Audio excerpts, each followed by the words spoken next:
28 सीटों पर हुए उपचुनाव में जनता ने पूरे उत्साह के साथ लोकतंत्र के महापर्व में हिस्सा लिया तो उम्मीदवारों ने भी अपने मताधिकार का इस्तेमाल किया।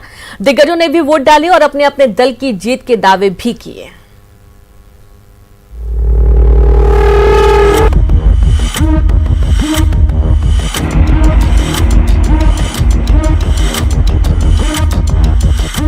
प्रदेश की 28 सीटों के उपचुनाव में लोगों ने बढ़ चढ़कर हिस्सा लिया तो उम्मीदवारों ने भी मताधिकार का प्रयोग किया।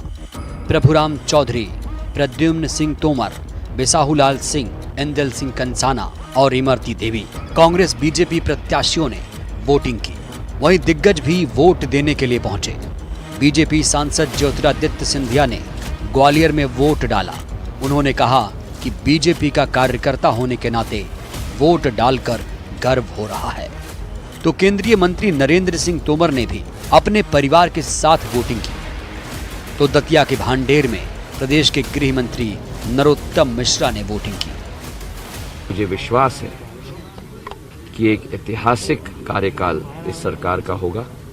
ऐतिहासिक किसानों के लिए, ऐतिहासिक महिलाओं के लिए, ऐतिहासिक नौजवानों के लिए, ऐतिहासिक गरीबों के उत्थान के लिए।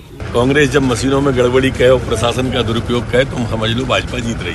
तो हम मान लें सर आपकी तरफ से विक्ट्री निश्चित है 100%। मुख्यमंत्री शिवराज सिंह चौहान और पूर्व मुख्यमंत्री कमलनाथ भोपाल से मोर्चा संभाल रहे थे। उन्होंने अपने अपने दफ्तर पहुंचकर मॉनिटरिंग की।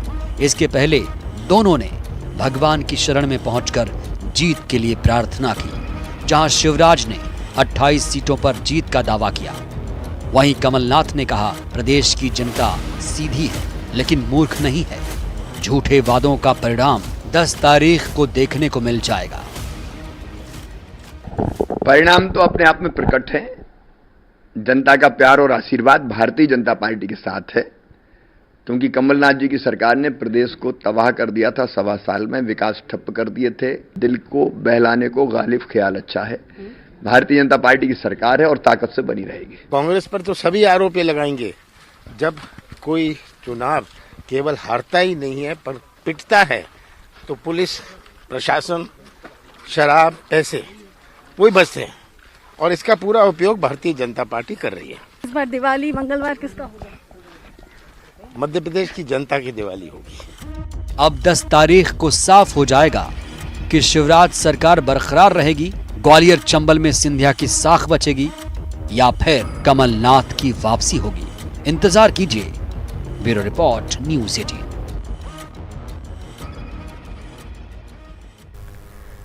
वहीं कोरोना काल के बावजूद उपचुनाव में बम्पर वोटिंग हुई। 5 सीटों पर जहां 80% से ज्यादा मतदान हुआ तो वहीं अन्य जगह 68% से ज्यादा वोटिंग हुई। आगर की बात करेंगे जहां पर 80.26%, ब्यावरा में 80.01%, हाटपिपलिया में 80.84%, सुर्खी में 70.55%, सुवासरा में 79.97%, बमौरी में 77 से ज्यादा और साथ ही भांडेर की बात करेंगे 71.59% वोटिंग दर्ज की गई है।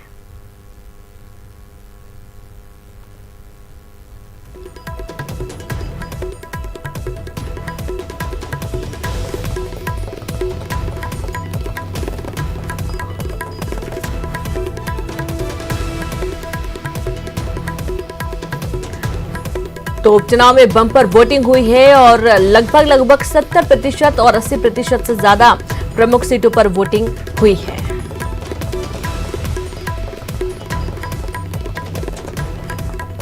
और चलिए सीधे रुख करते हैं भोपाल का। सहयोगी पूजा माथुर लाइव जुड़ गई हैं। पूजा, देखने को मिल रहा है कि जो प्रतिशत था वो काफी अच्छा था। जब शुरुआत हो रही थी तो उस वक्त बहुत धीमी गति से मतदान चल रहा था, लेकिन आखिर में जनता ने बढ़ चढ़ कर हिस्सा लिया और अपने मताधिकार का प्रयोग किया। तो कल पूरा सिनेरियो किस तरीके का रहा, किस तरीके के दावे रहे नेताओं के?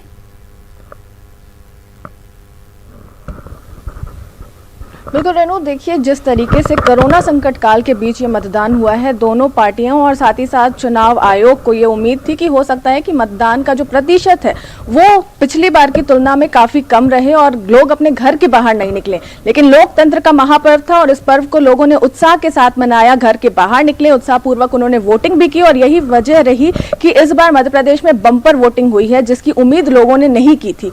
जहां सीटों की बात करते हैं तो सीटों पे कई सीटें ऐसे ही हैं, पौरी और करेरा की बात करें तो अब तक 14 सालों में सबसे ज्यादा वोटिंग वहां पर देखने को मिली है, जो इससे पहले कभी नहीं देखी गई थी। और जो वोटिंग प्रतिशत भी है वो भी 70% रहा लगभग पूरे प्रदेश का, तो ये एक अच्छी खबर रही। हालांकि 2018 के मुकाबले 3% ये कम है, लेकिन फिर भी कोरोना संकट काल के बीच जो जिस तरीके के सिनेरियो बन रहे थे, तमाम गाइडलाइंस भी की गई थी, उसमें मतदाताओं ने बढ़ चढ़ करके हिस्सा लिया, ये बहुत अच्छी बात रही। देर देर तक वोटिंग चलती रही, जो समय समाप्त हो गया उसके बावजूद कई केंद्र ऐसे थे जहां पर लंबी लाइन लगी गई थी। शिकायतें भी इस बीच बहुत मिली, ईवीएम खराब हुई, तोड़फोड़ की भी शिकायत हुई, कई जगह फायरिंग की भी शिकायत हुई, लेकिन इसके बावजूद मतदाताओं का उत्साह कम नहीं हुआ। सुबह में जरूर वोटिंग प्रतिशत देख करके, जिस तरीके से 6 बजे से मतदान शुरू हुए, तो देख करके लग रहा था कि हो सकता है ये मतदान उम्मीद पर खरे ना उतरे। लेकिन रात रात तक जब टाइमिंग अप हो चुका था, पूरा खत्म हो चुका था, बावजूद उसके केंद्रों पर जो लंबी लाइन कतार लगी हुई थी वोटरों की, वो कहीं ना कहीं इस बात का गवाही जरूर दे रही थी कि वोटरों में कितना उत्साह है और इस लोकतंत्र के महापर्व को वो बहुत ही उत्साह और जोश के साथ मना रहे हैं। दोनों ही पार्टियों की बात करें, जो तमाम प्रत्याशी थे इस बार जो उपचुनाव हुए हैं उसमें 355 प्रत्याशी थे, सभी अपने जीत के दावे कर रहे हैं और अब 10 नवंबर का इंतजार है सभी को। और बहुत दिनों बाद अब थोड़ी सी चैन की सांस ली है सभी नेताओं ने भी। पूजा, बहुत शुक्रिया आपका तमाम जानकारी के लिए। तो इस तरीके से